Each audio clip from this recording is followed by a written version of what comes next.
ওই শু আরে তোর মোবাইল তো আমি চুরি করি, তুই চুরি কি পাই উঠুকেনি? প্রথমবার আমার সাথে ও হিলা আমার কি করে চুরি গেল, আমার এসব দেখলে ভয় লাগে। আমি তার জন্য পালিয়ে দিলি, আমার প্রচুর ভয় লাগে, আমি পালিয়ে এলি। না না দাঁড়া দাঁড়া, আমি শিখিয়ে রেডি তোকে কিভাবে চুরি করতে হয়। তুমি শিখিব? হ্যাঁ, এটা ধরো আমার ফোন, আমি ফোনে কথা বলবো, তুই বাইকটা লিখে এসে কি আমার ফোনটা চুরি লিখবে, ঠিক আছে? তাহলে বাইক লে।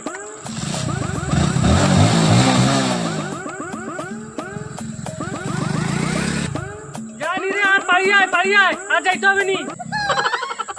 আমার বাইকটা আমার দিকে চলে এলা। কি কইবা ভাইয়া, আমি করে বড় চোর, চোরের উপরে বাট মারিছে, আমাকে চুরি করা শিখাইছে।